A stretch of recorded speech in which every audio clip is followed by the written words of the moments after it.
Good morning, Citizen Peterson. First, I have a bunch of questions and I want to have them answered immediately. Like, you have a post on Quora in which you encourage all children to incur skateboarding injuries. but also stated in this post, you wrote that do not try to rescue someone who does not want to be rescued, and be very careful about rescuing someone who does. And can you reconcile this with what you stated about transcendent morality and the heroic impulse that I guess men are supposed to be born with? Okay.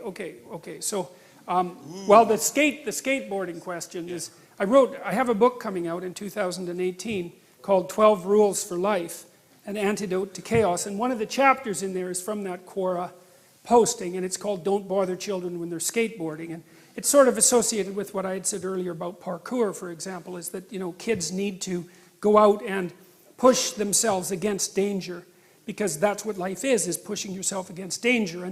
And when you see kids doing things that are dangerous but spectacular, then you kind of have a moral obligation to back the hell off and let them experiment with their own mortality, because you can't keep them safe. The best thing you can do is make them able and courageous.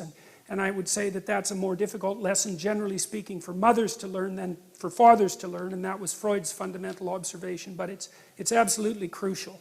And so I've seen kids do, I mean, you know, you can obviously be a fool on a skateboard, although the distinction between being a fool and developing yourself is not as clear as people might like to imagine. And when kids are out there with no helmet and doing dangerous things, it's like there's a part of me that of course is very worried about it, but there's another part of me that admires it very much, because they're practicing what they need to practice in order to cope with the world.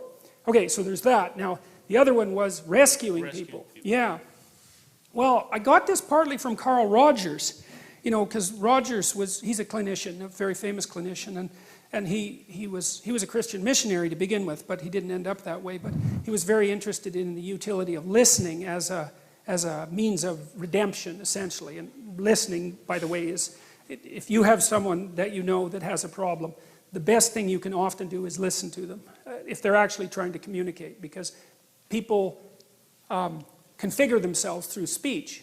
And most people can't think, and I don't mean that in a mean way. I mean the way they think is by talking, and they can't talk unless they have someone to talk to. And it's partly because they're bouncing the idea off them and seeing if it makes sense and seeing how the person responds. So listening is a great thing. But Rogers was also interested in the preconditions for having a redemptive relationship, and that could be a therapeutic relationship or an intimate relationship. And one of the things he claimed was that unless the person was aiming upward, there was nothing you could do about it. And that seemed to be associated with this idea of that initial choice, say, between good and evil. See, once someone comes to therapy, they've already done something. They've already said, I have a problem, conceivably I could fix it, and I need to do something about it. And then, so half the work is already done by the time they show up, because they've already said, well, things aren't as good as they could be, and I could do something about it. The question is, can you do anything about someone who isn't at that state? And my observation, and this is Roger's observation as well, is that you can't. I think you can serve by example, but until the person has decided on their own that they're wrong, and that's why they're suffering, that there's something wrong about what they're doing, and that they want to fix it, I think that even trying to hammer against that often makes it worse. So, and I know that Solzhenitsyn, when he was talking about the communist ideologues, the really hardcore communist ideologues that were eaten up by the Gulag Archipelago system, you know, sort of devoured by their own, he saw the same thing, was that until they were willing to admit that something was wrong with the manner in which they had construed the world, that it had resulted in their own demise, that there was actually no way of communicating with them. They're in kind of an authoritarian bubble. And so I don't think that...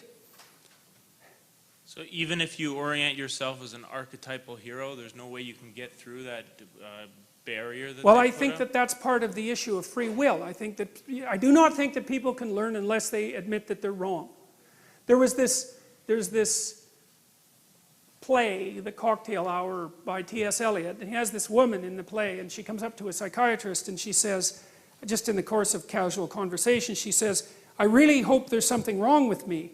And of course the psychiatrist is a bit taken aback by that, and he says, well, why in the world would you hope such a thing? And she says something like, Well, like I'm suffering, man. Things are not good for me. I'm having a dreadful time of it. And as far as I can tell, there's only two possibilities. Either the world, in its essence, is conspiring against me and I'm doomed because what am I going to do about the world? Like it's just built into the structure of reality. Or I'm doing something wrong. So I'm really hoping that I'm doing something wrong because if I am, then maybe I could fix it and I'd stop suffering. And it's something like that. And see, it's also, I think that if your life isn't what it could be and you're suffering, then it seems to me that that should be sufficient evidence that you don't know enough. And if that isn't sufficient evidence that you don't know enough, then I don't know how anyone else could provide you with that evidence. And so I'm going to leave it at that. This is psychological rescue, not like rescuing someone who's drowning, for example? Yes, you can rescue people when they're drowning even if they don't want you to. Perfect. I'll tell you something about that though. Something interesting about that, and that's relevant, is that, you know, I don't know how many of you know how you rescue someone who's drowning. You do it like this, right? You come to them like this, and you push them away with your foot. If they're, I'm telling you, that's what you do if you're a lifeguard, because if they're panicking and they grab you, you both drown. And that's stupid, because then you both drown, right? And so, and that's a really good way, that's a really good metaphor for trying to help someone too. It's like, when people are in real trouble, you know, some of it's they're confused and some of it is that their life has collapsed around them and there's some malevolence there and there's some desire for vengeance. It's just like one dangerous mess. And if you're going to wade in there unprepared, the probability that they're going to take you down compared to you elevating them is very, very high. You know, because you don't even know what your damn psychological stability rests on. You might be saying just because you're lucky and surrounded by sane people, that doesn't mean that you have the psychological wherewithal to really pull someone up from the depths of the underworld, especially if they've also got one foot in hell. So you should bloody well be careful about doing that kind of thing. It's hubristic to attempt it, and I would definitely caution people very carefully about trying to rescue someone who doesn't want to be rescued. It's very dangerous activity, and it can easily be counterproductive. Good night.